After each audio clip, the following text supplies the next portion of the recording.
Si son personas con una condición que tienen unas reacciones sociales y un tratamiento psicosocial que puede resultar, con palabras coloquiales, anormal, y que hay un debate sobre si se considera como una discapacidad o como una condición. Políticamente, públicamente se defiende la idea de que sea una condición para no llamarles discapacitados o discapacitadas, pero jurídicamente, desde la posición del Estado, la palabra discapacidad es quizá estratégicamente utilizada para equilibrar las diferencias estructurales y por lo tanto ayudar un poco a las personas que no están en la misma condición que otras personas para acceder a ciertas áreas de oportunidad.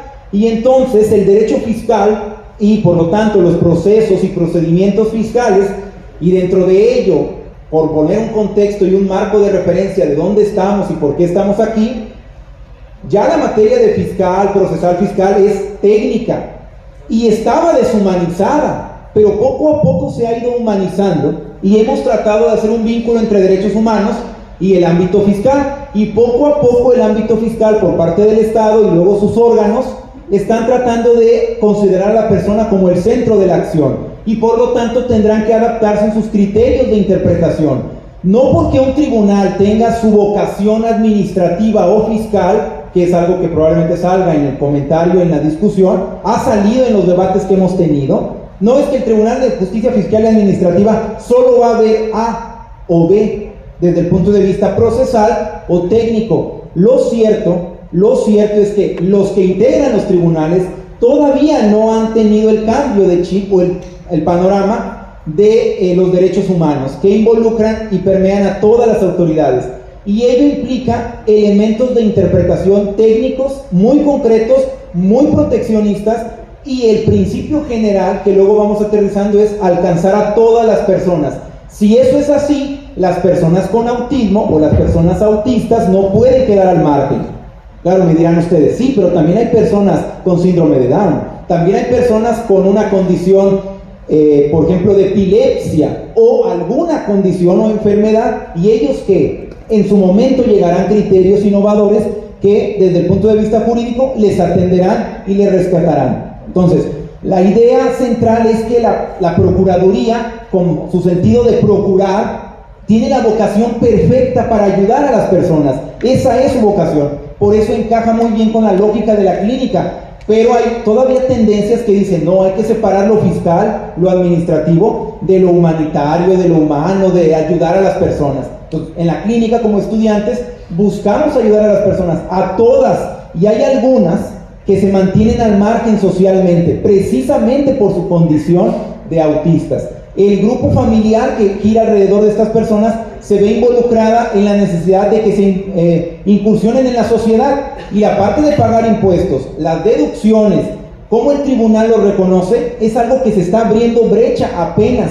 Para ello tienes que litigar estratégicamente y luchar más que litigar normal, es decir, tienes que buscar criterios interpretativos probablemente de tribunales internacionales que no son el área de fiscal, y entonces los vas a meter al área fiscal y los vas a argumentar y vas a decir, si queremos pro homine o pro persona, esta persona, por ejemplo, el caso concreto sobre las deducciones, que es un tema que nos hemos discutido y debatido y que motivó el seminario, si las personas tenían un tope para las deducciones, porque si se considera discapacitado sí lo tiene, pero el autista no tiene certificado de discapacidad porque se lo tiene que otorgar una autoridad en concreto que no reconoce al autismo como discapacidad, y es un revolver que requiere tiempo y análisis. En esta ocasión quisiéramos tener más tiempo, pero va a haber poco tiempo para poner algunas pautas. Con el paso del tiempo quizá hagamos un taller muy concreto, una clínica donde pueden ustedes trabajar y buscar la respuesta en el tiempo real. De otra manera solo van a escuchar, pero por lo pronto es el primer paso. Entonces, se trata de hacer una aproximación clínica a los detalles. ¿Quién emite el documento? Si ese documento, si lo dice la ley, ¿no será que es inconstitucional esa ley? ¿No será que en el recurso ordinario o en el amparo en su momento podamos argumentar que la autoridad ordinaria solo se limitó a lo fiscal sin hablar del derecho humano? son cuestiones que hay que argumentar. Para eso necesitamos conceptos y necesitamos ejemplos y precedentes. Parte de ello es lo que hemos invitado al delegado de la Procuraduría, junto con Daniela Huerta, que es la persona que está más directamente vinculada con el litigio. Yo le llamaría litigio estratégico porque ella es una apasionada de los casos difíciles, ¿sí? Que están supervisados por el delegado, casos reales. Si yo soy el académico y ellos son los que están en la práctica y se están acercando al área de derechos humanos, están convencidos de que esto es importante.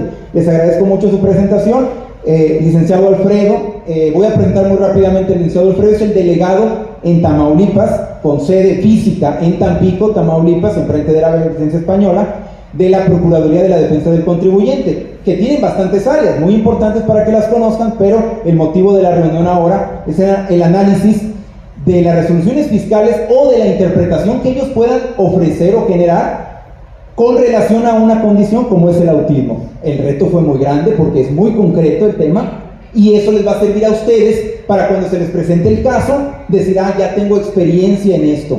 Igual si alguien quiere tramitar una constancia, en su momento lo podemos platicar con toda confianza porque les va a servir. Créanme, se va a requerir, lo van a ver en el tiempo laboral que van a tener. Licenciado Alfredo, quiero cederle el uso de la voz para que usted por favor nos presente junto con la licenciada Daniela Huerta la presentación que tienen ahora, y yo voy a quedarme como moderador y acompañante en la sesión. Adelante. Sí, muy buenas tardes a todos. Muchas gracias, doctor. Muchas gracias a la clínica, también muchas gracias a Dani que me acompaña en esta tarde. Siéntase con la tranquilidad de preguntar. El tema que vamos a estar comentando tiene que ver con aspectos técnicos en materia de contribuciones que nosotros traemos el enorme reto de poder comentar en una forma que sea de entendimiento común para todos y que también nos motive a poder estudiar un poco más sobre los aspectos que vamos a estar comentando. Vamos a estar comentando aspectos que tienen que ver sobre lo que son las contribuciones y por qué debemos identificar aquellos gastos que son deducibles, y vamos a estar comentando también algunos aspectos de cómo, a la luz de la decisión de los tribunales, esos gastos pueden ser considerados para efectos de las distintas disminuciones a las que puede hacerse acreedor una persona, o también en el caso incluso de las acciones de cobro que puedan darse con motivo de los adeudos que tenga un contribuyente. También, hemos estado compartiendo previamente al ingreso al salón de una papelería oficial de Prodecon. Algunos me han hecho la seña de que no tienen un ejemplar. Les pido me disculpen porque no tuvimos la precaución de traer los suficientes, pero también ofrezco a su disposición la posibilidad de que si nos acompañan a la oficina, les podemos entregar un ejemplar. También están pensados esta revista de Prodecontigo, que podemos escanear el código QR para poderla descargar de manera digital en formato PDF. El contenido de la revista es una publicación que también muy seguramente el doctor Miguel Cabral les va a estar impulsándolos para poder acompañarnos con artículos de corte jurídico en materia tributaria, estudios y también análisis que puedan ser de interés. La Universidad Autónoma de Tamaulipas tiene un convenio con Prodecon y también pueden ustedes el día de mañana escribir, ya sea en una comisión de trabajo o puede ser con la tutoría de sus maestros o el propio maestro con la sesión de derechos respectiva, para que pueda estar esa publicación disponible, y también profesionalmente creo que eso va a contar mucho en su aspecto curricular. Pues insisto, en cualquier momento, así con la autorización que nos brinda el doctor Miguel Cabrales, podemos estar participando, podemos estar resolviendo sus comentarios y dudas. Traemos, insisto, con el reto de temas muy técnicos, pero nos va a estar ayudando la licenciada Daniela Huerta con dos ejemplos, y yo voy a iniciar con la exposición de la parte teórica, la más pesada, porque voy a tratar de no dormirlos, pero la idea es de que tengan ese interés por preguntar.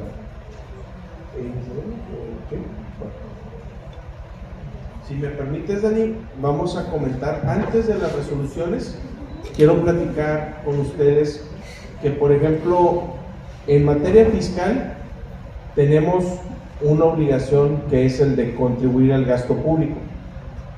Casi todos, cuando iniciemos nuestra vida profesional, vamos a tener un régimen fiscal, y ese régimen fiscal, por cada ingreso que obtengamos, nos va a dar el supuesto para pagar impuestos.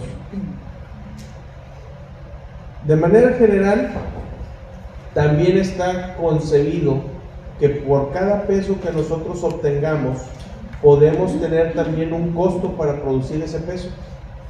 Y ese costo que vamos a producir, de acuerdo con el régimen fiscal en el que estemos, vamos a poder aplicar los gastos necesarios para generar esa riqueza, y vamos a poder considerarlos como deducibles con ciertos requisitos.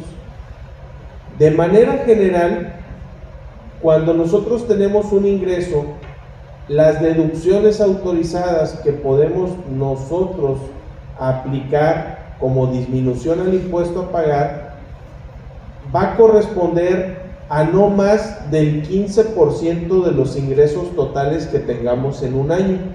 Los impuestos se pagan de manera mensual, de acuerdo con los ingresos que tenemos, y al final del año cerramos cuentas y ese tope no debe exceder del 15% anualizado.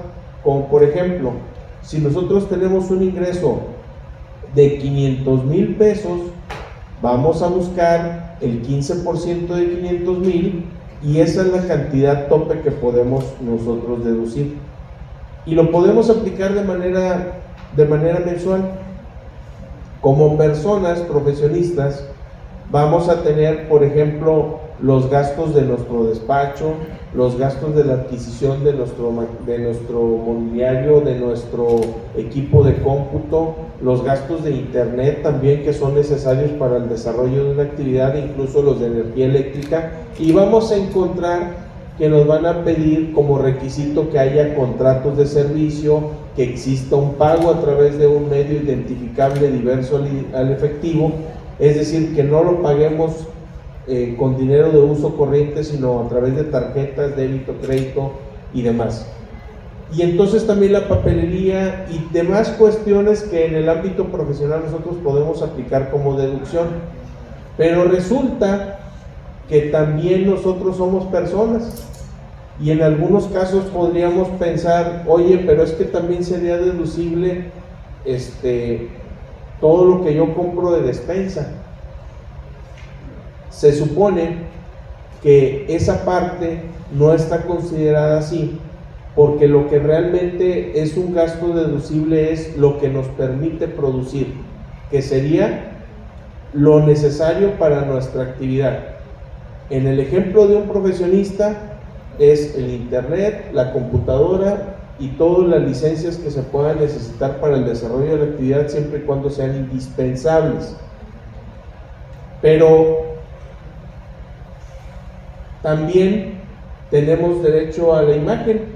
Un abogado se forma de acuerdo con su aspecto, y también quien pueda producir a través de la confianza que transmite a las personas. Hasta cierto punto también se ha estado cuestionando si esos gastos a la imagen pueden ser deducibles.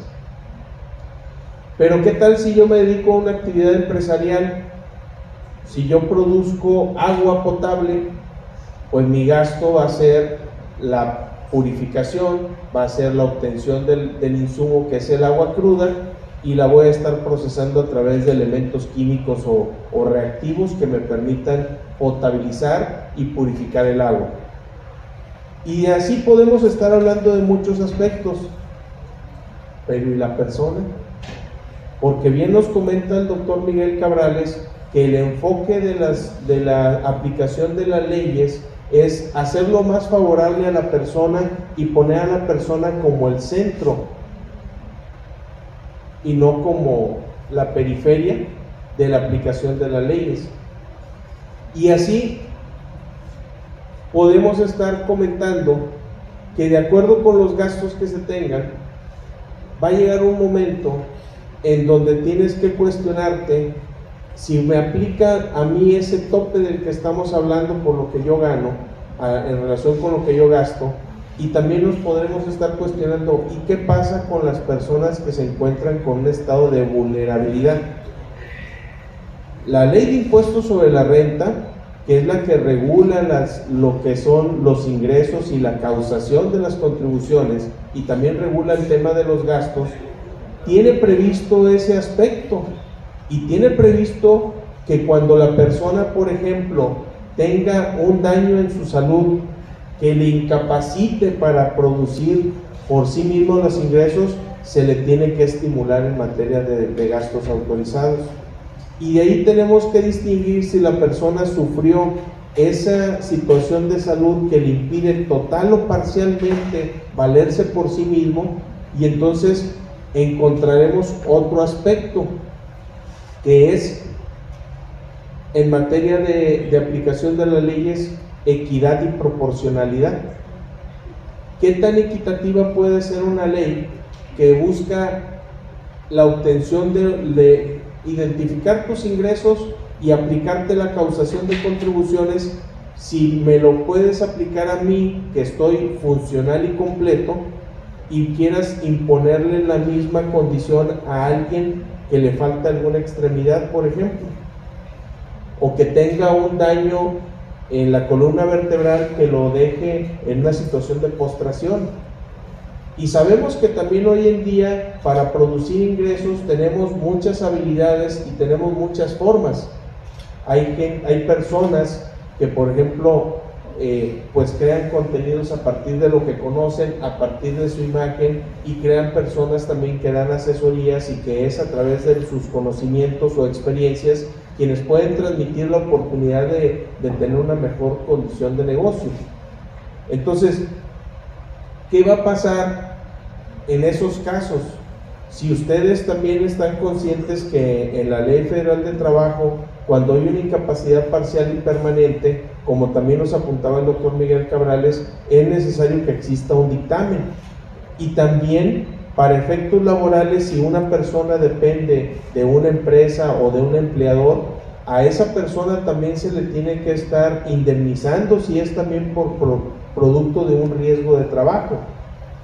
Y entonces hablar de esas situaciones en donde una persona no está en una situación de igualdad es donde a nosotros como abogados nos obliga a voltear a ver los conceptos y la idea de equidad y proporcionalidad. Y vendría también a nuestra mente otra medida de nivelación, y esa medida de nivelación son las acciones afirmativas o las acciones que buscan la igualdad de las personas, para que esos derechos no les coloquen en una situación de vulnerabilidad, o más bien que esas obligaciones, al cumplirlas, no las coloquen en una situación de vulnerabilidad.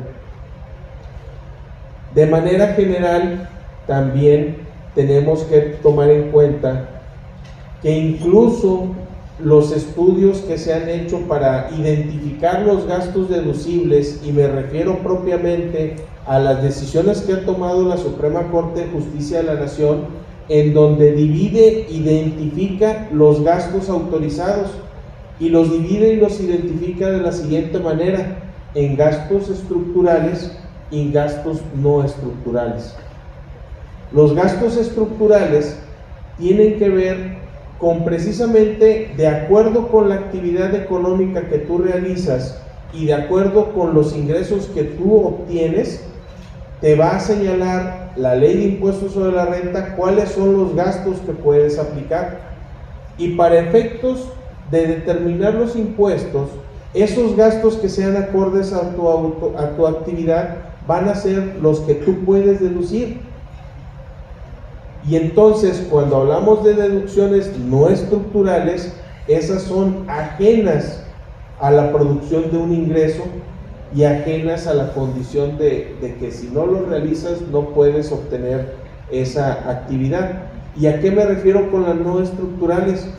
Son los gastos necesarios de salud, vivienda, los gastos que como derechos fundamentales tenemos reconocidos en la Constitución, Y eso, cuando el Estado, por ejemplo, no puede atender las necesidades de salud de todos, te permite a que si tú por tu cuenta deseas realizar un tratamiento específico o requieres algún estudio especializado, si lo haces por tu cuenta, adelante, el Estado te lo va a reconocer como algo deducible de los impuestos.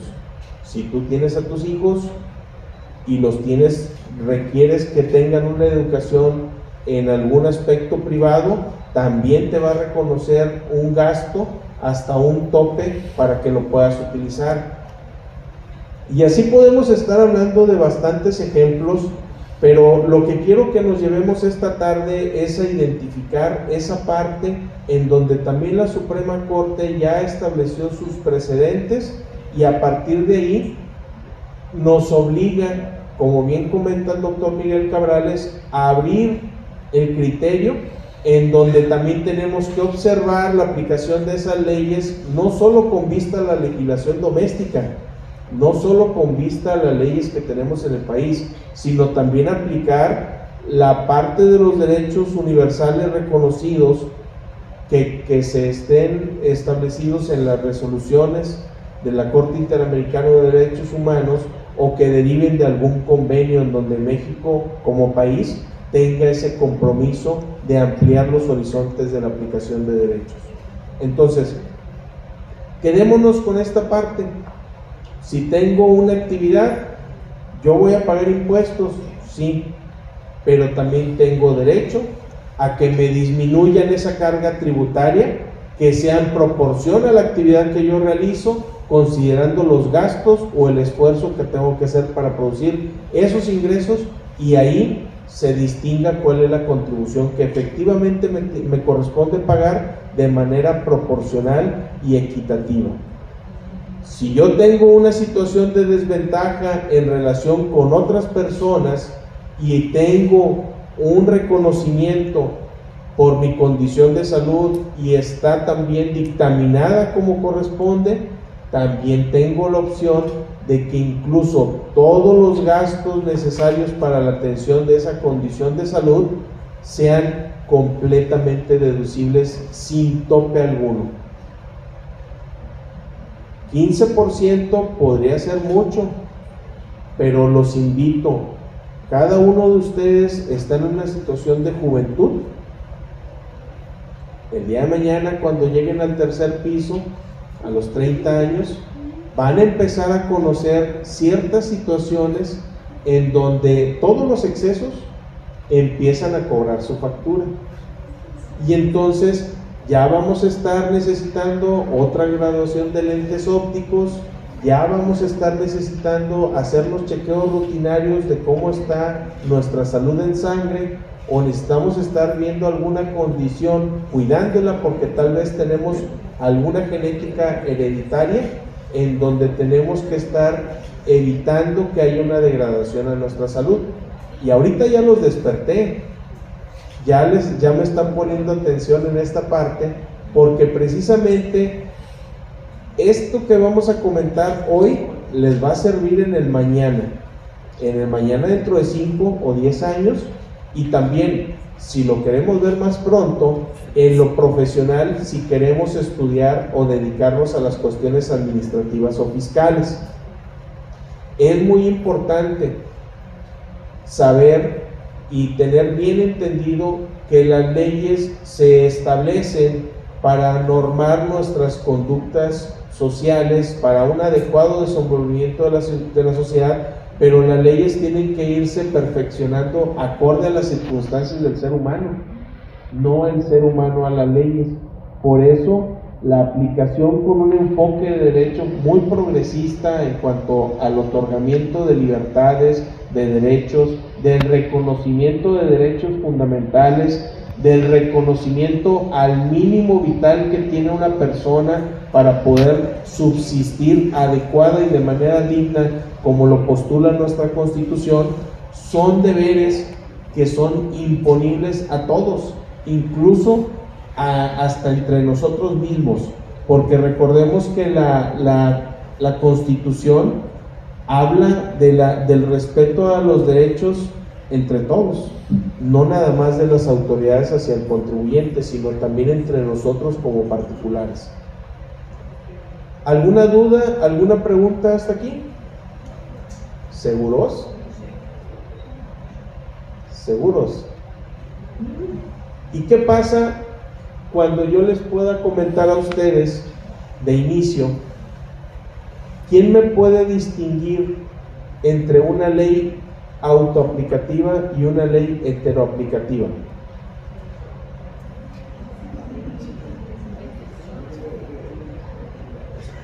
Por favor. La autoaplicativa te afecta desde su propia entrada en vigor, ¿no? ¿Sí? La heteroaplicativa. No, la autoaplicativa. Ok. Bueno, vamos a tomar en cuenta que en materia fiscal también tenemos que identificar en qué momento una ley nos causa una afectación. Y la ley por sí misma establece supuestos, y esos supuestos son aplicables desde su inicio y no necesitan la realización de un acto, simple y sencillamente que estemos en el supuesto y ahí aplica. Pero en el caso de las deducciones en particular y de los actos administrativos de manera general, tenemos que tomar en cuenta lo siguiente, que en materia de impuestos nosotros tenemos el derecho a autodeterminarnos, y ese derecho de la autodeterminación significa que yo voy a identificar los ingresos que van a ser objeto de una contribución y puedo identificar los gastos que yo considero autorizados y que son deducibles. Si yo hago la aplicación de esa disposición que está prevista en la ley, a mí lo que la autoridad me va a exigir es: demuéstrame que estás en el supuesto, ¿sí? Si la ley inicia y me causa un perjuicio desde el inicio de su vigencia, yo tendría que inconformarme con la misma. En materia fiscal lo puedes hacer desde el solo hecho de que la ley se publica. Pero cuando de manera particular tú te aplicas una ley, entonces vamos a encontrar que en materia fiscal no siempre te vas a poder controvertir esa ley a través de un juicio de amparo, sino que va a pasar a ese derecho de la autodeterminación, en donde la autoridad va a esperar que yo haga mi declaración y ver qué es lo que estoy manifestando enseguida para decirme si procede o no procede, y ahí se crea un acto administrativo que es impugnable. En materia fiscal, para irte controvirtiendo los actos, necesitas generar el acto, y ya cuando generas el acto vas a encontrar que hay recursos legales en la ley ordinaria que te obligan a agotarlos. Hasta que los agotes todos, puedes recurrir a un juicio de amparo. Entonces, si hablamos de la aplicación de las leyes por decisión propia, estaríamos nosotros generando primero un acto administrativo, y es muy importante porque no es lo mismo que la ley inicie su vigencia y te afecte por el solo hecho de iniciar su vigencia, a que tú te ubiques en un supuesto que te cause una afectación. Y es ahí donde nosotros vamos a encontrar la posibilidad de decidir cuál es el medio de defensa que vamos a utilizar. En materia administrativa y en materia fiscal propiamente, las resoluciones tienen que causarnos una afectación jurídica de tipo fiscal. ¿Y cuál es esa afectación de tipo fiscal? En donde a ti te coloque en una situación de desventaja y que rompa con los principios de las contribuciones, que sea inequitativa, que sea desproporcional, o que simple y sencillamente no sea acorde con la aplicación estricta de la ley. Entonces, hablar de todo esto lo vamos a poner con un ejemplo. Es que si yo tengo un gasto autorizado, los gastos de colegiatura de mi hijo, que pago su escuela, pero no me los acepta la autoridad porque se equivocaron al señalar los datos de la clave única del registro de población. Oye, pero es que yo le pagué a la escuela y lo hice con mi tarjeta de débito o de crédito. Y entonces estamos hablando que el gasto es no deducible porque se equivocaron en un dígito. Y entonces ustedes me dirán, oiga, pero es que la aplicación de las leyes están privilegiando el fondo sobre la forma. Y me van a decir, en el artículo 17 constitucional dice eso. Entre otras cosas, que la justicia debe ser pronta, expedita, completa y debe ser otorgada por las autoridades judiciales principalmente, pero también existen mecanismos alternativos que complementan la protección de derechos y que privilegian el fondo sobre la forma. Entonces, discutimos, ¿es deducible o no es deducible? Por el equívoco de un dígito. ¿Ustedes qué opinan? ¿Será deducible o no será deducible un gasto? Si me lo está rechazando la autoridad por el solo hecho de que se equivocaron en un dígito del documento. Abogados aguerridos, abogadas empoderadas, ¿será deducible o no será deducible?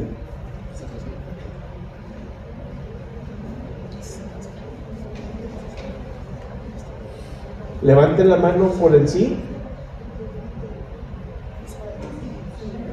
Todos trabajan para el SAT, si van a decir que no,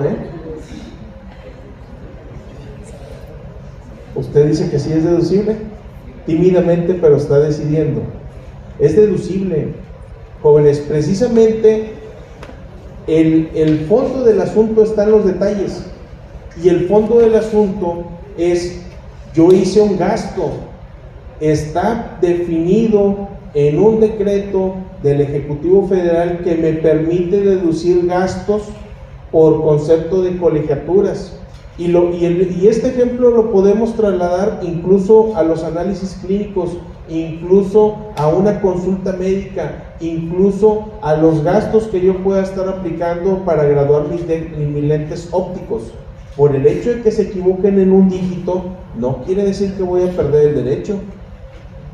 Quiere decir que tal vez ese documento defectuoso se tiene que reponer, pero hay algo que no vamos a poder cambiar, el gasto. Hay algo que no vamos a poder cambiar, la finalidad. Y ahí vamos a estar hablando precisamente que el derecho a la protección, a la oportunidad de deducir gastos, precisamente se tiene que priorizar de manera sustancial el fondo del asunto respecto de la forma. ¿De acuerdo? ¿O nada más porque yo lo digo? ¿No? Ese es un principio constitucional, jóvenes abogados, abogadas. Esos principios constitucionales que les estoy comentando es como la plastilina que el día de mañana ustedes le van a dar forma.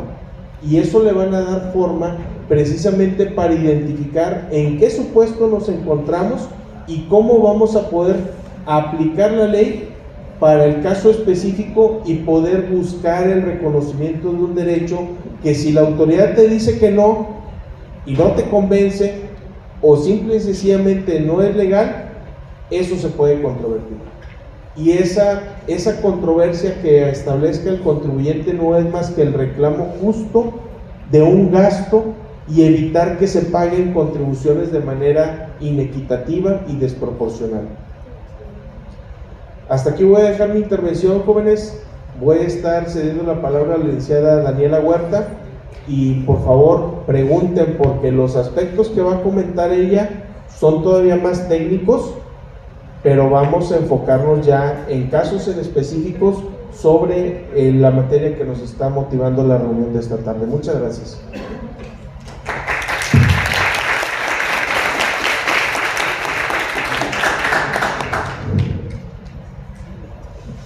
Compañeros, compañeras, en general, quisiera que me digan, por ejemplo, ¿qué consideran que es una deducción?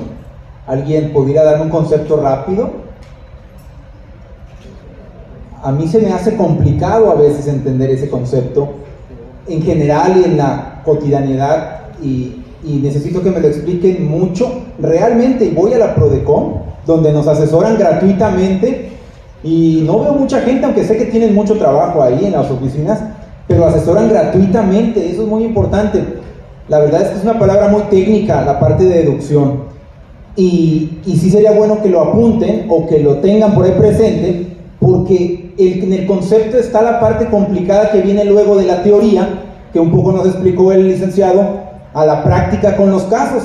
El título del banner, que probablemente se compartió por el maestro Iván Barrios, que ya está aquí, muchísimas gracias, maestro, por la difusión, ¿sí? por el empuje con los chavos y chavas.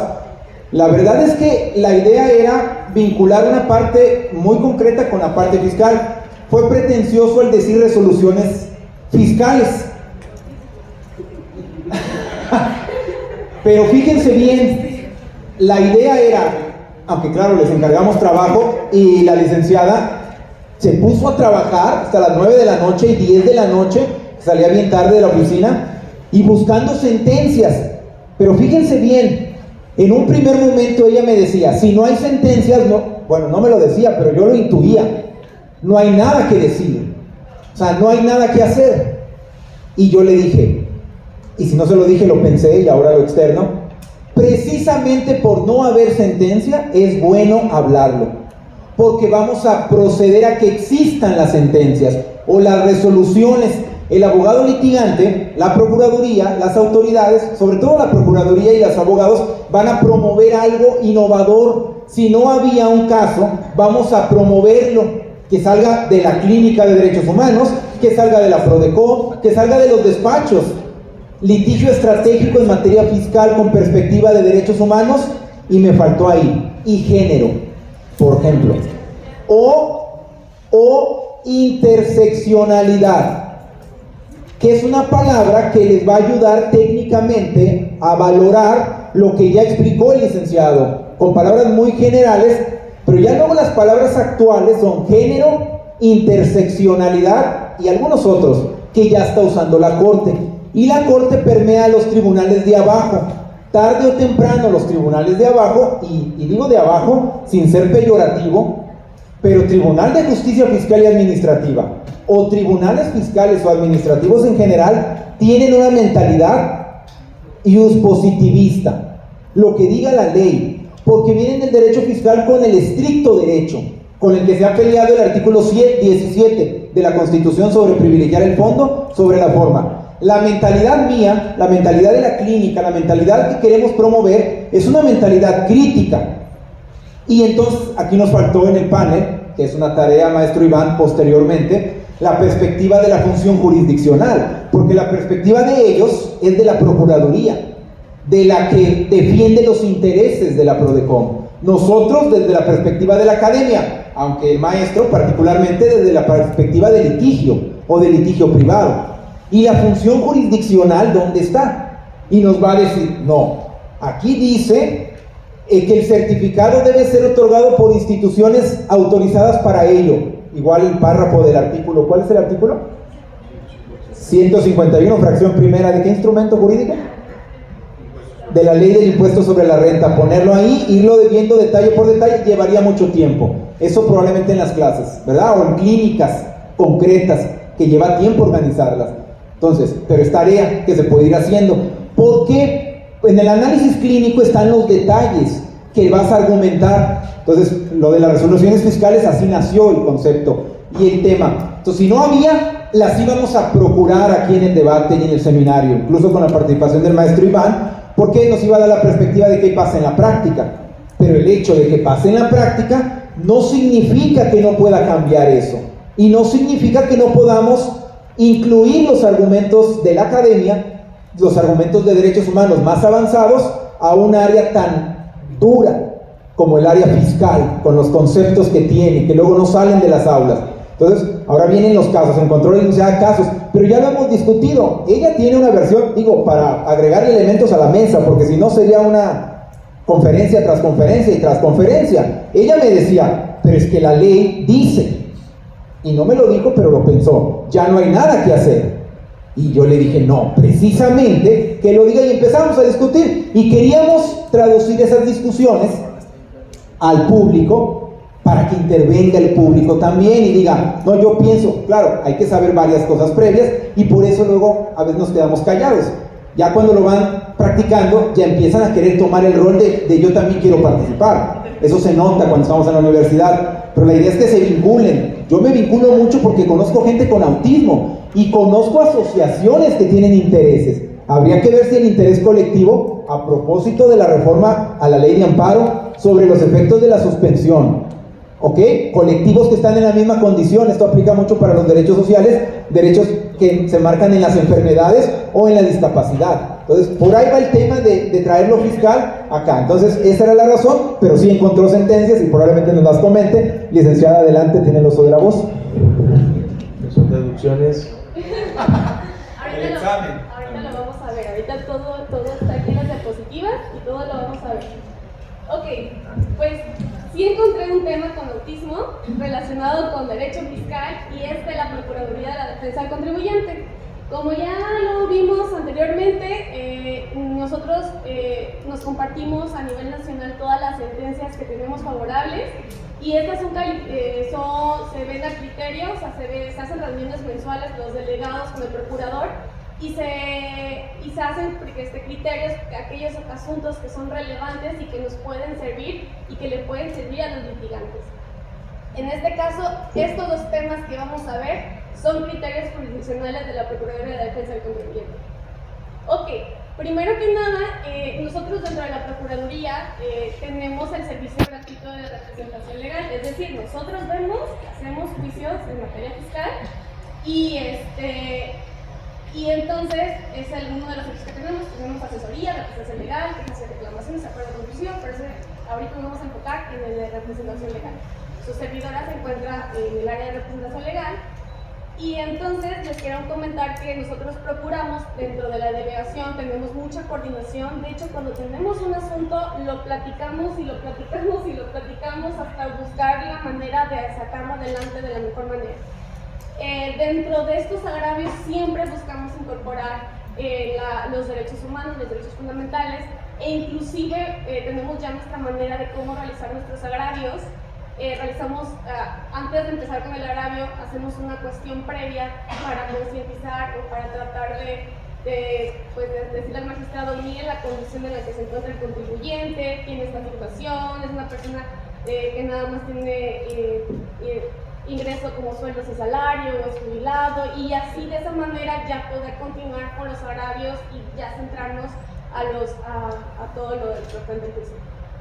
Independientemente, bueno, ya sabemos que es muy importante tener en cuenta que pues de todos estos asuntos, o la mayoría de los asuntos deriva pues de impuestos, que estos impuestos son obligaciones de todos los mexicanos para el gasto público, lo cual es muy importante para nuestro país, ¿no? Que es el que nos da los hospitales, las escuelas, carreteras, etcétera. Por eso hay que concientizar que pues, es un tema importante y hay que llevarlo de la mejor manera, siempre y cuando educando al contribuyente la importancia de que es el cumplimiento, la importancia de los impuestos, porque también es parte de la Procuraduría de ese tipo de educación. Como tengo de contribuyente al doctor Cabrales, siempre me pregunta, ¿pero por qué? ¿Por qué tengo que pagar? ¿Por qué salgo a favor? ¿Por qué salgo en contra? ¿Por qué el otro? Y ahí es donde siempre la Procuraduría les vamos a tratar de explicar por qué el pago de impuestos, por qué las declaraciones, por qué sale así, todo eso.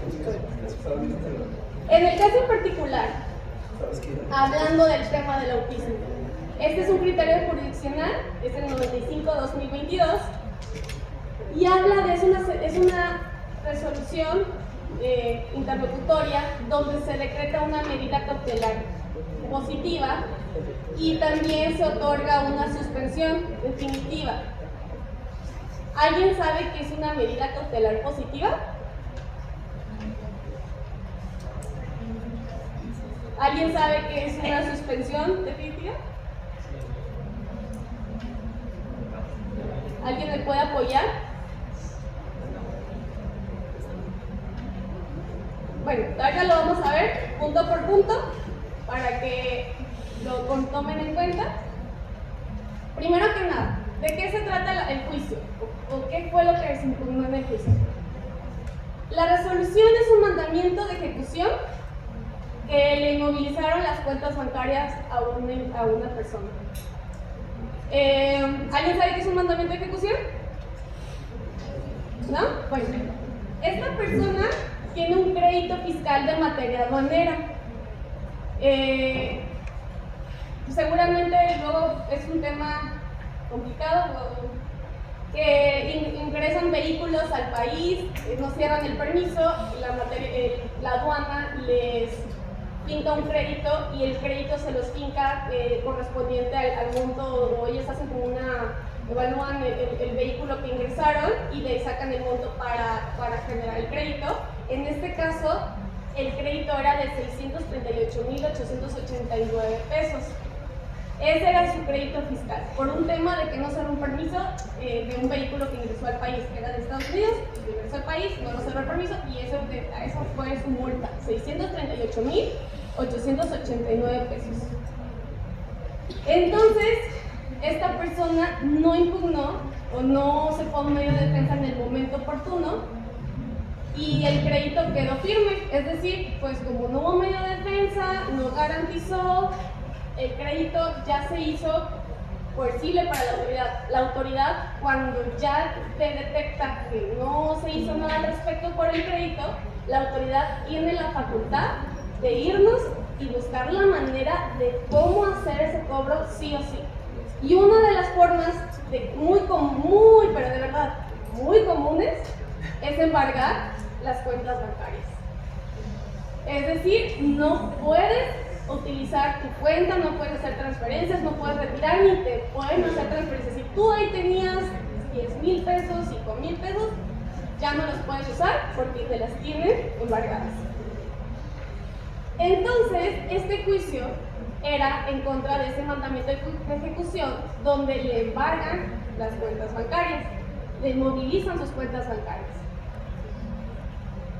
Entonces, al momento de que ellos presentan el juicio, solicitan la medida cautelar positiva, es decir, solicitan al tribunal que antes de que se resuelva el juicio le garanticen un derecho al contribuyente, que es decir, que le desinmovilicen sus cuentas bancarias porque es necesario para él que utilice sus cuentas bancarias, y también le solicitan la suspensión para que no le continúen cobrando el crédito.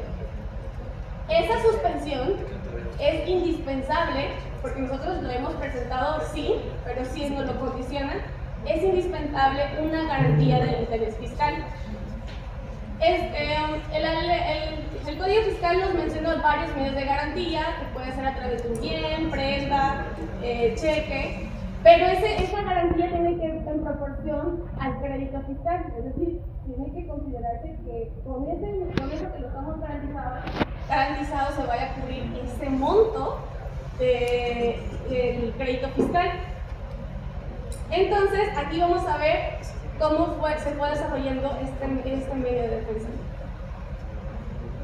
¿Vale? Sí, claro. Miren, aquí le quiero hacer una pequeña anotación. Antes estábamos hablando de cuando yo tengo el derecho a recibir una deducción, que la deducción la podemos asociar a una resta, si lo queremos tener así. La deducción o el gasto se resta de la utilidad que obtenemos por la que vamos a pagar impuestos. Y comentaba en un ejemplo de que cuando yo pido que me apliquen una deducción y que me devuelvan una cantidad que tengo a mi favor, que es un excedente, que algo que pagué de más de impuestos, y la autoridad me lo niega, me voy a juicio o me voy a un recurso, que son los medios de defensa ordinarios. En el ejemplo que nos está compartiendo y que nos está hablando la licenciada Daniela, se refiere a una persona que importó un vehículo temporalmente y no lo retornó. Entonces, como no lo retornó, la autoridad aduanera le está cobrando los impuestos pensando que ese vehículo lo enajenó en el país. Y como es un vehículo extranjero por el que no se pagaron impuestos, ahí es donde deriva ese cobro. Esa persona del ejemplo en su momento no controvirtió la resolución, y como no controvirtió, es decir, no se inconformó, la autoridad estaba cobrándole esos impuestos a través de un procedimiento forzoso de ejecución, que lo vemos en materia civil, pero que en materia fiscal no es diferente. En materia fiscal, el procedimiento de ejecución inicia con un mandamiento de ejecución, que es un requerimiento de pago y de embargo. Y si no pagamos, entonces la autoridad administrativa del SAT empieza a hacer las acciones de cobro. Si nosotros lo viéramos en juicio, es el mismo juez el que ordena la ejecución en base en una sentencia. Aquí es algo similar, pero es la autoridad fiscal determinando un adeudo, y ese adeudo lo manda a ser efectivo a través de las acciones de cobro que ellos mismos realizan. Y estamos en el punto que esta persona estaba ya siendo sujeto del cobro a través de una inmovilización o embargo de su cuenta bancaria, que es como la forma de hacer efectivo ese adeudo. Nosotros nos damos cuenta cuando ya no podemos utilizar o pasar la tarjeta, ni podemos sacar dinero del cajero. Entonces ahí es donde acude a Prodecon, porque ese contribuyente le embargaron esa cuenta bancaria por ese requerimiento de pago, y entonces el contribuyente dice, pues es donde obtengo mi ingreso, ahí me pagan mi salario.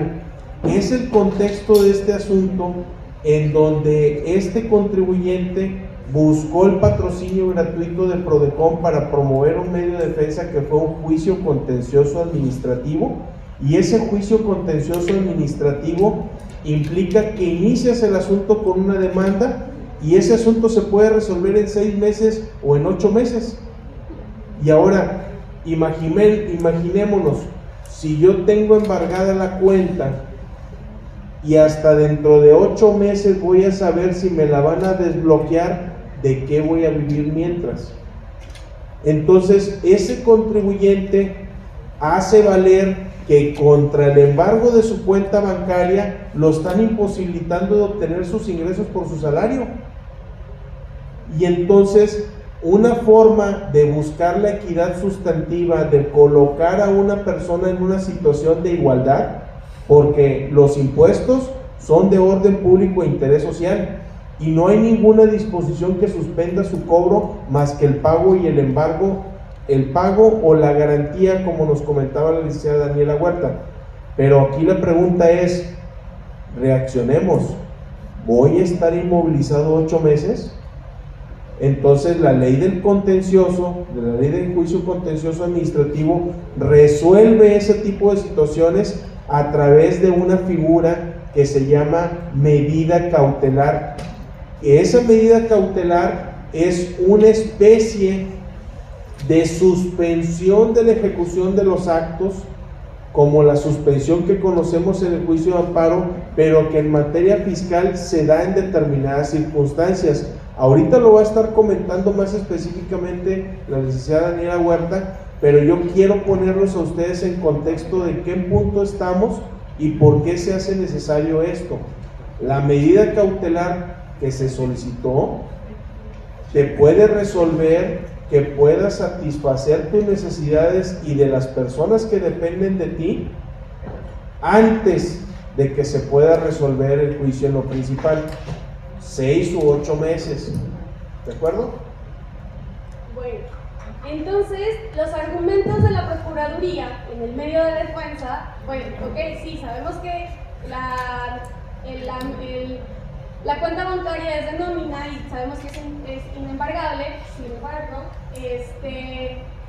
pues como comenta el licenciado, esa resolución donde se iba a considerar si inembargable o no hubiera sido hasta que hubiera una sentencia definitiva. Por tal cuestión, era importante, la medida cautelar positiva se resuelve de manera inmediata en cuanto se presenta o ante cuanto se solicita. Entonces, al momento de que se hace el medio de defensa, se señala, oye, sí, si bien de salario es inembargable, también este tribunal considera que tengo a mi cargo un hijo con autismo.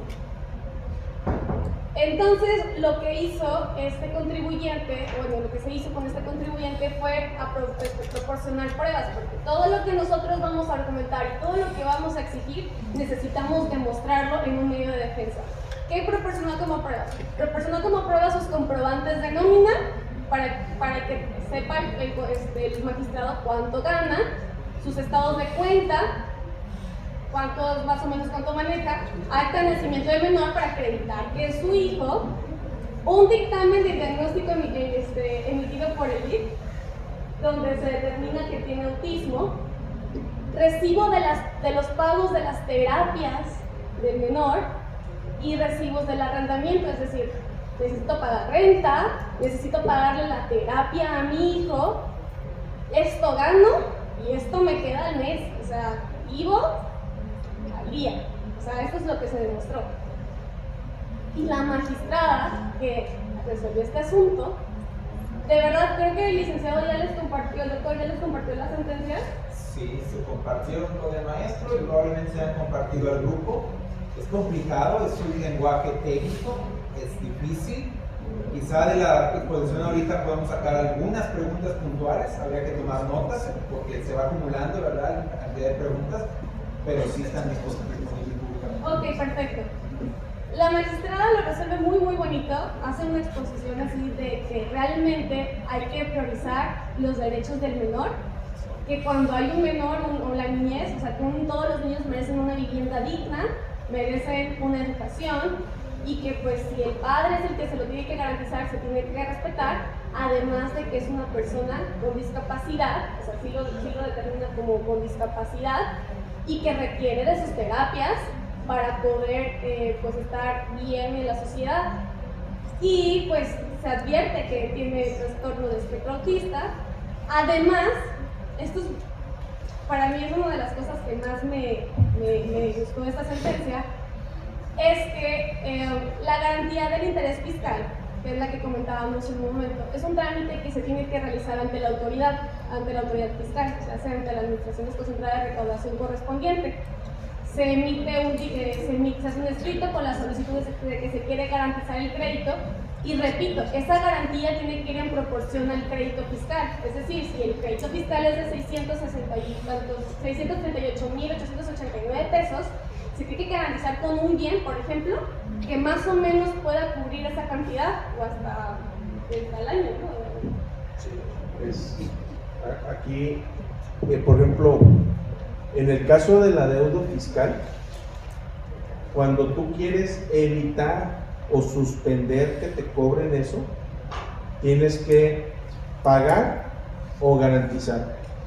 Pero en el caso que nos está comentando la licenciada Daniela, es un contribuyente que además de su trabajo para tener la vivienda paga un arrendamiento, es decir, no tiene casa propia. Y entonces quienes saben de gastos van a tener que considerar también que la luz no se paga sola, el agua no se paga sola. En algunos municipios te cobran la recolección de desechos, y entonces vas a encontrar que si tú ganas la cantidad que me digas, vas a tener esa disminución. Y entonces, si estás pagando arrendamiento, es porque quizás no tienes un bien inmueble. Y para garantizar una cantidad de 638,000 pesos, necesitas algo que valga cuando menos una tercera parte más. ¿Por qué? Porque, como bien lo dice la licenciada Daniela, el adeudo para que se considere garantizado es la cantidad que debes más la proyección a 12 meses de lo que pueda producir esa cantidad que no ha recibido el fisco. Y echemos números rápidos: 1.57 mensual por 638, y luego multipliquen 0.98 la cantidad que le resulte por mes. Y entonces estamos hablando de que tienes que garantizar casi 820,000 pesos. Soy abogado, ocupo calculadora, pero sí les doy los montos, porque esa es la idea de un costo de un adeudo. Entonces estamos en la situación de una persona que de manera apremiante necesita tener un ingreso para hacerse cargo de sus gastos propios de su familia y atender a alguien que de acuerdo con las leyes tiene un interés superior. Reaccionemos ante eso, abogados. Mire, por ejemplo, habría que tener en cuenta, desde un carácter procesal, lo interesante de la medida cautelar positiva. Ya de entrada, desde la perspectiva de derechos humanos, ya la entrada de la parte en la que te inmovilizan o embargan una cuenta bancaria, aunque es desde el derecho romano, la evolución del derecho en general, algo relativamente aceptado, fíjense cómo ha cambiado el derecho penal primero y luego nos vamos a ir a los demás derechos. Fíjense bien lo que pasa en mercantil, por ejemplo, en civil. A eso le llamaban, y creo que todavía le llaman, ejecución. O sea, te ejecutan antes de investigarte. Y el Estado dice, con su legislación, que vas a ofrecer una garantía. O sea, al revés pensaron, al revés. O sea, el Estado se garantiza primero y ya luego la persona. Ya de entrada, todo el mecanismo de ejecución tiene un sesgo de origen en perspectiva de derechos humanos. Habría que argumentarlo y pelearlo. Y ahí están las luchas y las trincheras. Entonces, fíjense bien, medida cautelar positiva. Primero te pegaron. Y con la medida cautelar, si es que te la otorgan, porque supongo que la pides, aunque sea rápida, no sé el tiempo que deban de otorgártela, en amparo pueden ser 24 horas por lo rápido, acá habría tiempos más rápidos seguramente, y cuando te la otorgan, como que te defiendes y te destrabas del embargo o de la inmovilización y puedes disponer de lo que es tuyo, porque es tu propiedad, no has sido despojado de la propiedad. Pero bueno, esa es la parte procesal. La parte de fondo posterior, la belleza de la redacción de la magistrada, no sé si porque haya sido mujer, es una teoría, es una postura más humanista, más empática probablemente. De entrada el tema de las nóminas, ¿no? Lo que recibes tú para tu gasto normal y ordinario, nóminas, ya es un tema ahí. Pero la otra parte que me interesa más, ¿qué dijo la sentencia? Aunque es una nada más. Y habría que ver si eso genera la posibilidad y qué impacto tendría esos razonamientos para otros casos. ¿Cómo los podríamos trasladar? Porque tan solo en lo que veo aquí, veo que fíjense cómo instrumentalizaron la posibilidad de considerar la parte del trastorno del espectro autista con discapacidad desde la convención, no desde el marco nacional. Se agarraron de lo internacional, pero desde lo internacional solo no aplica autismo con discapacidad. Esto hay que interpretarlo. La magistrada lo bajó. Ahora a nivel nacional ellos, y lo difunden en los criterios, lo van a tratar de socializar, pero le sirve mucho al abogado litigante, mucho, porque si cuando digo autismo, digo otra condición, por ejemplo ansiedad, por ejemplo trastorno de hiperactividad, por ejemplo, y entonces lo vinculo, y los mismos argumentos que utilizó la magistrada, quizá pudieran servir para otro trastorno. Habría que ver, o a otra discapacidad, o otra condición. ¿Por qué? Porque nos van a decir, nos van a contestar que el autismo no es discapacidad. Y luego, la parte en el derecho probatorio fiscal, o esta tarea de cómo pruebas. Dice ahí, la magistrada tomó por probado el autismo con una constancia del DIF. No cualquier constancia del DIF acredita, para efectos nacionales en México, el autismo. Pero no solo no lo acredita como autismo, si tampoco lo acredita como discapacidad. Se los digo porque lo estoy atendiendo en este momento. O sea, estamos tratando de cambiar las leyes literalmente porque no consideran que un dictamen del DIF, porque el dictamen del DIF no va firmado por una neuróloga. Fíjense los argumentos de formalidad que luego interfieren. Entonces, claro, luego veríamos el efecto que produce una sentencia, pero ya de entrada me llama la atención eso. Y la última, para meterle más, que es la que me encanta sobre el Estado. Fíjense la última parte, garantía del interés fiscal. O sea, el dinero que puede que no le hayas pagado al Estado, más intereses o rendimientos que pueda generar ese dinero. Pero cuando el Estado o el SAT no te devuelve, o tú tienes un crédito a tu favor, no se contabiliza todo aquello que pudiste haber generado con ese dinero que no te devolvieron en su momento. Estoy siendo muy general, esto tiene palabras más técnicas, pero la lógica del pensamiento fiscal no se está, de hecho sí se está grabando, pero no va a salir la grabación porque vamos a trabajarla. El monstruo del Estado fiscal, recaudador, para acá y para acá. Y siempre tenemos que estar peleando, litigando y hasta demostrando por las estrellas, la luna. Y claro, ahí hay un desbalance que tienen que lidiar en la Procuraduría y en el litigio. ¿Sí? Entonces, ya de entrada esos argumentos.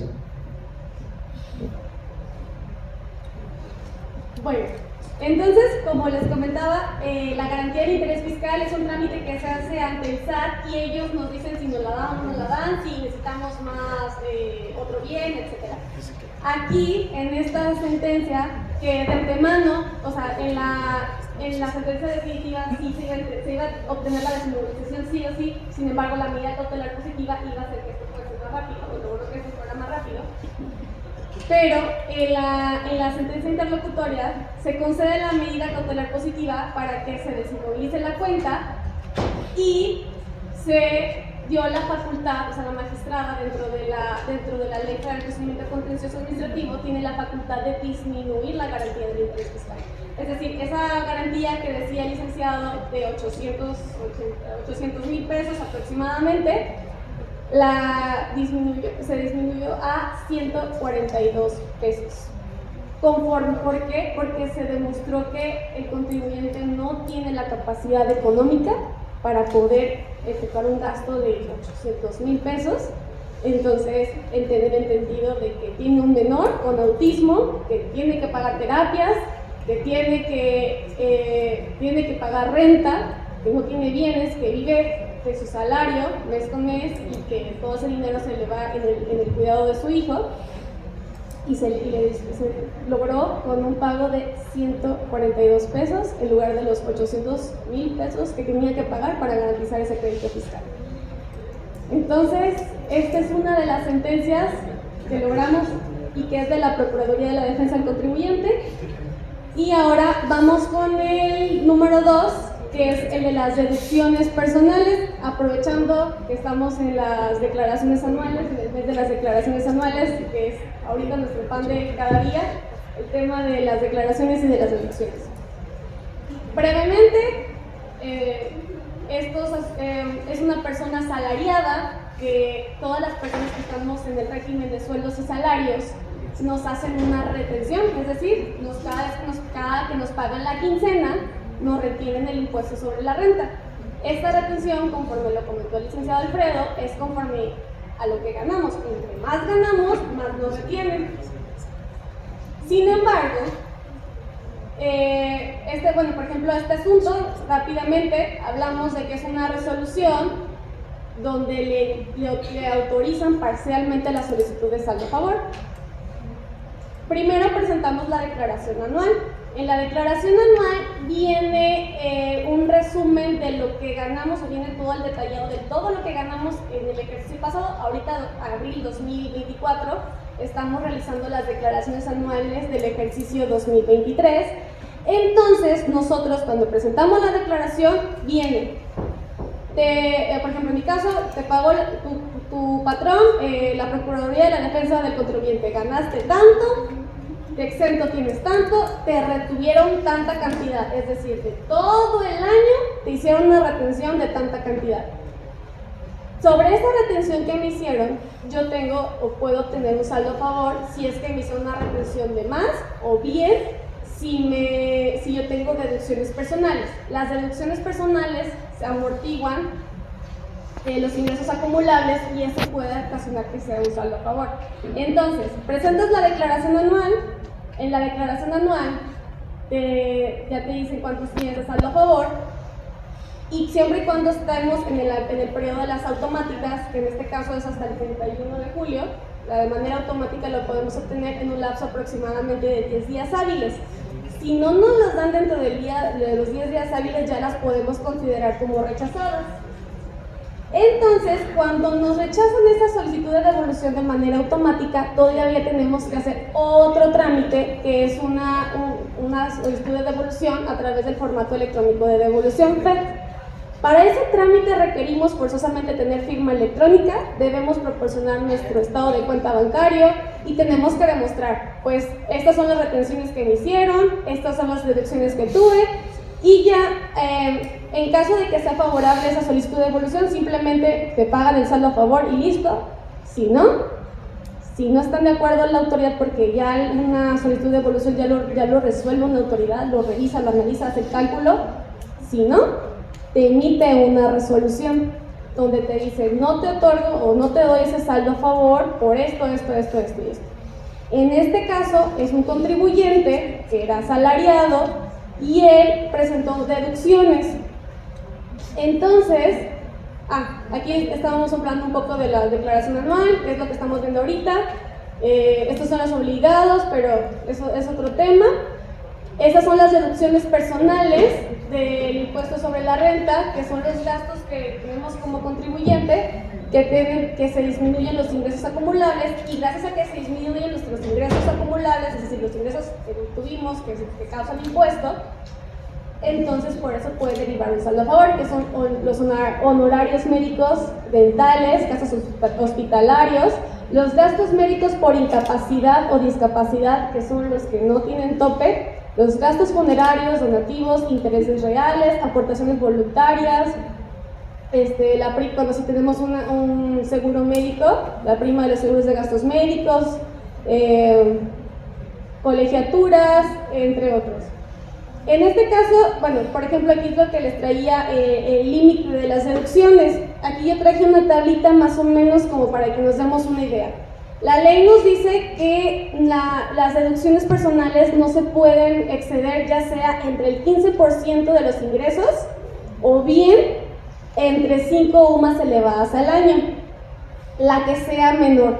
Siempre va a ser la que sea menor, ya sea si 15% es menor a las 5 UMAS, ahí es la que corresponde. Por ejemplo, aquí es el ejemplo de una persona que tuvo un ingreso de 500,000 pesos.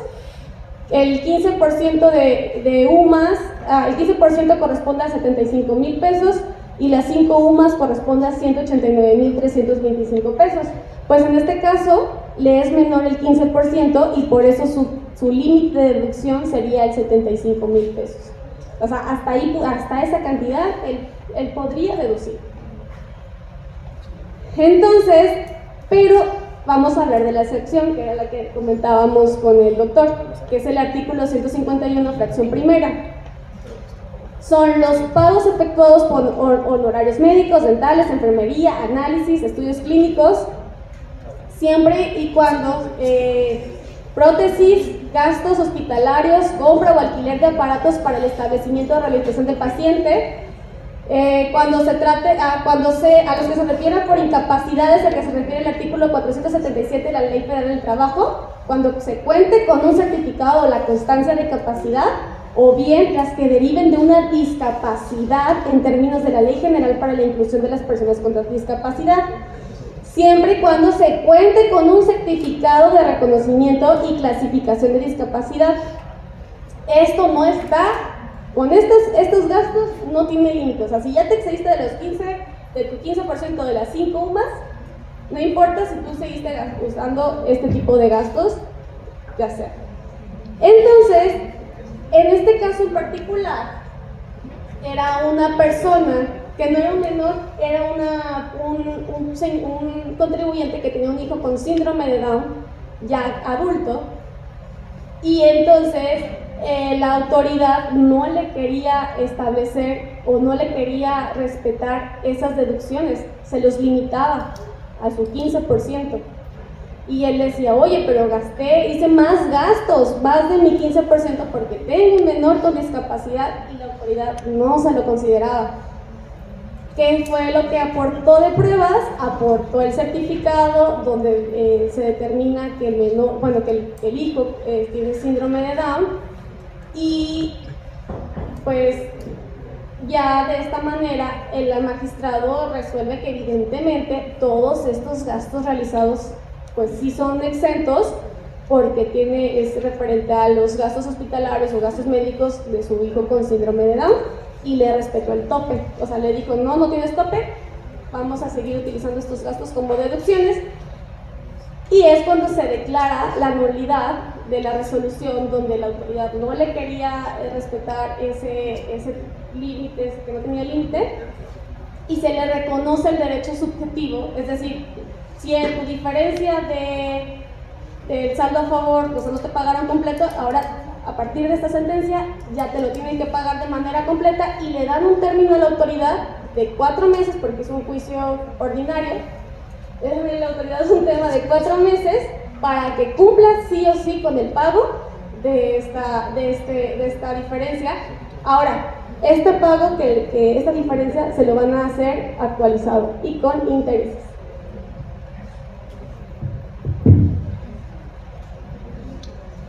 Regresándonos un poco al mismo ejemplo que nos comentaba la licenciada Daniela, la diferencia en pesos es significativa. Si tienes a una persona con discapacidad, síndrome de Down, solamente podría deducir hasta 75,000 pesos de gastos.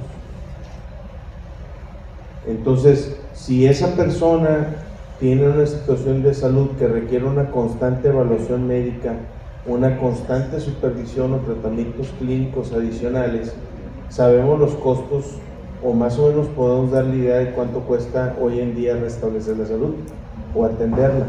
Y 75,000 pesos pudiera ser en una fractura de un hueso de una pierna o de un brazo, en un choque desafortunado, etcétera, ¿no? Entonces, para dimensionar esto del sentido social, y también hay un concepto que me gustaría también comentar con ustedes, que se busca una equidad sustantiva y la aplicación de acciones afirmativas. Ahorita platicábamos, como bien apuntaba el doctor Miguel Cabrales, que desde el derecho romano existe el mandamiento, la ejecución forzosa o el cumplimiento de una determinada obligación. Y esto quiere decir que no va a depender de nuestra voluntad, sino que va a ser una acción de cobro para hacer efectivo algo.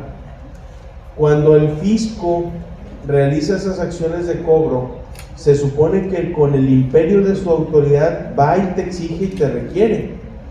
Y se supone que cuando tú acudes a un juicio, uno de los principios procesales es la igualdad. ¿Sí? Pero hablamos de la igualdad de algo que debo y que la persona a la que estoy demandando me puede exigir la garantía o el pago en cualquier momento. Entonces, ¿cuál es la medida para ponernos en esa situación de igualdad sustantiva? Veo tu caso, en el primer ejemplo que poníamos, y veo que la acción de cobro es desmedida y es desproporcional, y necesito yo como juzgador utilizar todas las herramientas jurídicas para adecuar la conducta, incluso para que no se considere que la acción de cobro es confiscatoria. Y entonces estamos hablando que me van a tratar de situar en una condición de igualdad contra aquel que estoy controvirtiendo o estoy buscando un cobro, o estoy buscando evitar un cobro desmedido. Y entonces tenemos que a esa persona le dicen, ok, tienes este adeudo, pero nada más puedes pagar hasta esta parte y esa es tu capacidad contributiva. Y estamos hablando que esa persona necesitaba que se decidiera eso lo más pronto posible, porque una de las justificaciones de las medidas cautelares positivas es evitar que exista un perjuicio a la persona por el transcurso del tiempo. La necesidad de que exista un pronunciamiento, muchas gracias, por el tema en donde le estamos causando una afectación desmedida a la persona. Esa es la justificación, y si lo vemos en la redacción del artículo 24 y del artículo 25 de la Ley Federal de Procedimiento Contencioso Administrativo, va señalando esas prioridades. Los invito a que lo lean, porque en materia procesal, a diferencia de otros derechos, tenemos esa medida en materia fiscal donde permita evitar que la persona se someta a una situación de esa índole. También no debemos dejar de lado que el propio Código Fiscal, cuando tú como adeudor ya no tienes más bienes, también tú lo puedes manifestar bajo protesta de decir verdad, y esa manifestación la va a calificar la autoridad, porque también no se trata de irte a quitar todo simple y sencillamente porque sí. Hay bienes, como lo hemos visto en otros derechos, que son de fácil realización y que permiten la obtención de los ingresos, ya sea a través de su remate, ya sea a través de su intervención, o ya sea también en cuanto al cambio de titularidad, y me refiero a los bienes inmuebles, los metales preciosos, las propiedades intelectuales, patentes o marcas. Y en el segundo ejemplo que estamos comentando es, ¿qué pasa si yo como contribuyente no estoy en las mismas condiciones que los demás? Yo tengo una situación que está dictaminada porque yo no puedo allegarme de los ingresos necesarios, o teniendo los ingresos tengo gastos mayores en relación de cualquier otro contribuyente. Y entonces, si yo voy a estar atendiendo en los dos casos situaciones prioritarias que son menores o son personas vulnerables, que está reconocido por las leyes cuando tienen algún tipo de discapacidad, entonces ahí es donde entra también la protección de los derechos para evitar que exista una causación desmedida. Y para finalizar, yo sí les quiero comentar, por ejemplo, un caso que sí me tocó el año pasado, de una persona con discapacidad que no llegó a juicio, pero fue una persona que estaba en silla de ruedas y fue a presentar su declaración, y él tenía gastos del ejercicio anterior porque él necesitaba una cama. Primero estaba rentando una cama, una persona con discapacidad, una cama especial, y primero la estaba rentando y facturaba esa renta de esa cama. Después decidió comprarla, era un gasto de 33,000 pesos, la cama especial para que requería. Sin embargo, el lugar en donde se la vendieron, se la facturaron, en lugar de ponerle honorarios, le pusieron honorarios médicos, y pues cuando son por discapacidad, tiene que ser honorarios por discapacidad o incapacidad. Entonces, cuando él presenta la declaración, toda la información, cuando tú presentas la declaración, toda la información de lo que ganaste y de lo que gastaste ya está precargado. Esas facturas estaban ya en el apartado, ¿vamos a sacar? Acá. Estaba en el apartado de honorarios médicos, y esa, para que estemos dentro de que no tenga límite, tiene que estar en el apartado donde está gastos médicos por incapacidad o discapacidad, que es al lado. Entonces, lo que nosotros le hicimos al momento de presentar la declaración fue quitar esas facturas donde la parte de los honorarios médicos, y se la agregamos en la parte de gastos médicos por incapacidad o discapacidad, porque pues en ese era el concepto en donde la encontrábamos. Pues se la niegan en la automática, es la que les comentamos, esa es la automática, se la niegan y nada más le dan lo correspondiente a los honorarios médicos. Era una diferencia como de 10,000 pesos, considerando nada más los honorarios médicos, y pues, si consideraba lo de los gastos por discapacidad y discapacidad, eran 10,000 pesos que no le estaban considerando como saldo a favor. Lo que nosotros hicimos fue asistirle con el formato electrónico de devolución, que yo pensé, y hasta cuando lo atendí le dije, no creo que nos lo acepten, pero pues nos vemos en juicio, así le dije. Le hicimos un escrito, le explicamos que intentamos solicitar la modificación del concepto de la factura, nos dijeron que no, pero que era un gasto por su discapacidad, y aportamos el certificado de discapacidad que traía el uno de Pemex, traía del sector salud, traía uno privado, y porque aportamos los tres. Pues si no necesitamos irnos al juicio porque en el formato electrónico de devolución le autorizaron esa diferencia de saldo a favor. Pero sí, de verdad yo ya lo estaba esperando para juicio. Muchísimas gracias. ¿Pueden tener alguna pregunta, algún comentario que quieran hacer para los ponentes, para las personas que nos han aquí dicho? ¿Algún comentario, maestro Iván, si tuviera respecto a lo que hemos visto? Inquietud, pendiente, agenda, recomendación incluso. Me dice con todo gusto, le cedo el micrófono o de viva voz, como usted me diga. Nada más comentar que yo creo que de todo lo que estamos viendo ahorita, lo principal y lo que siempre va a ser muy importante es que siempre prevalezca el fondo sobre la forma, el fondo sobre la forma.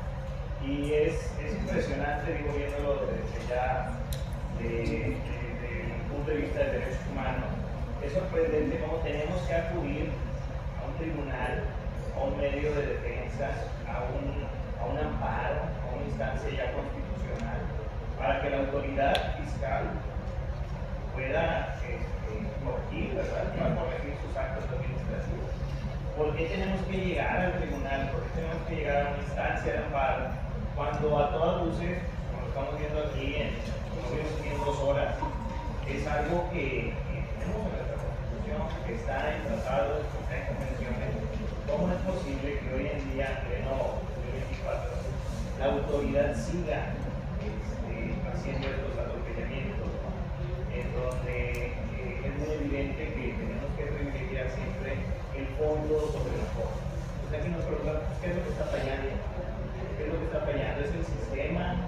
¿Es que esto está muy computarizado ya? ¿Que no son las personas las que realmente revisan, sino que, como dice la licenciada, pues es que la maquinita, en vez de meterlo a este segmento, lo aventó al otro, ¿verdad? Pero pues si no fuera una maquinita y entonces fuera una persona la que hubiera hecho esta revisión, entonces a lo mejor se hubiera segmentado de una manera correcta. Entonces, ¿hasta dónde la inteligencia artificial o los sistemas pasan a perjudicar a los clientes, a los gobernados?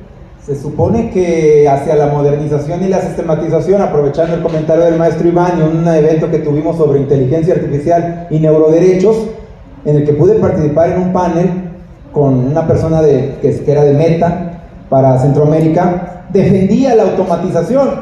El Estado fiscal, no sé si llamarle así, Estado fiscal, algunos le llaman el fisco, piensa en modernizar y acelerar las cosas, pero por alguna razón no está funcionando del todo y la parte de la modernización de alguna manera luego entorpece procedimientos administrativos o retarda. Pero esa es parte del avance. Pero de lo que dice el maestro, yo quiero comentar que hay autoridades, autoridad fiscal, autoridad administrativa, y hay dos: la jurisdiccional, que revisa lo que hace la autoridad administrativa, administrativo fiscal o fiscal, como queramos mencionarlo, que es una autoridad que debería, esto sí espero que se grabe y que se haga un reel o una parte pequeña, en la que la autoridad debe hacer control de convencionalidad y debería hacer un razonamiento como el que la magistrada, y en las sentencias, 2 sentencias. ¿Saben cuántas sentencias se emiten en esta materia en la que nos encontramos? Ellos nos podrán decir. Una pregunta que ya me surge es: ¿será la única sentencia sobre autismo que exista? ¿No hay más personas con la misma condición? Probablemente no hayan litigado, no hayan llegado, y eso hace extraordinario, malamente, estos casos, porque son pocos. 2 ahora, probablemente haya más, no hay tiempo de analizarlos, pero no hay muchos, y la pregunta es si es la única, ¿va?, sobre el autismo. ¿Qué podemos extraer de ello? Razonamientos.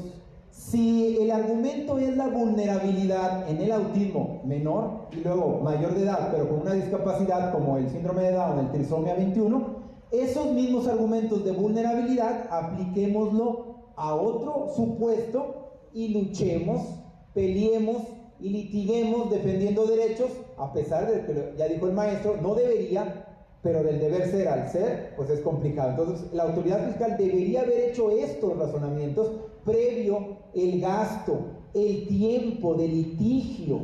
Cuando ya esto se puede prever, con conocimiento técnico jurídico de los derechos humanos desde cuántos años, pero ¿y el tema de la máquina o el tema del razonamiento artificial de esta manera? Igual se lo pido a los seres humanos si no lo logran, y si lo diseñamos como un prompt, que es una instrucción para procesarlo y luego diseñar sistemas que automaticen un criterio que haga este razonamiento operativo sin el sesgo humano. Primera cuestión.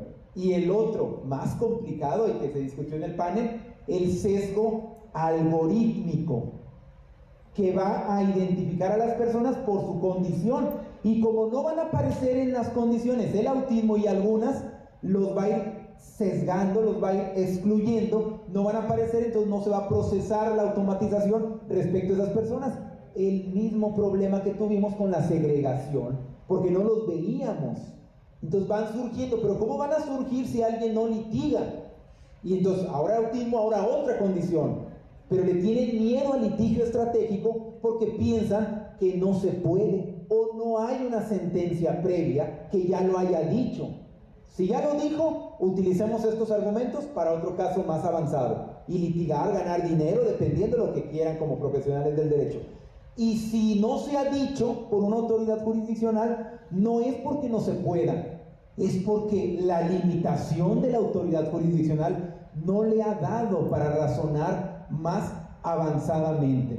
Entonces, para eso el estudiante de Derecho y litigante del 2025, 2026, es el futuro básicamente. Ya va a haber taxis voladores prácticamente cuando tengamos que litigar estratégicamente y automáticamente. Entonces, claro, tendríamos ya que incorporarnos a ello, y esos son los avances, pero las obligaciones son leer todos los razonamientos, todas las sentencias, y una cantidad de información y conceptos que luego a mucha gente les espanta, o mejor huyen de eso, literal. Cierran los ojos, cierran la mente, o se van corriendo, o se duermen, dependiendo como lo queramos ver, ¿no? En una clase o en alguna cosa así. Y claro, es tan abrumadora eso que viene en la perspectiva de compliance, que tenemos la línea de investigación sobre prospectiva donde nos adelantamos. Esto apenas viene y tampoco se discute tanto.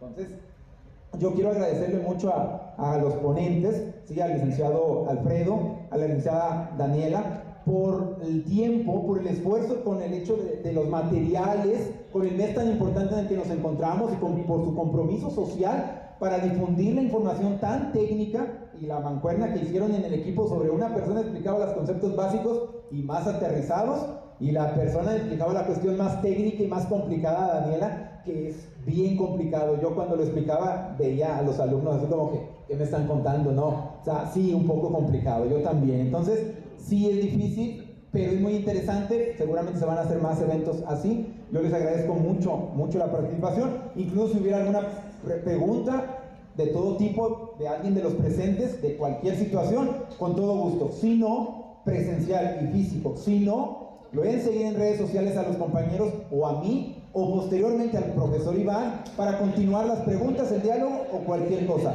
Voy a permitirme hacer la entrega de unos reconocimientos expresos que la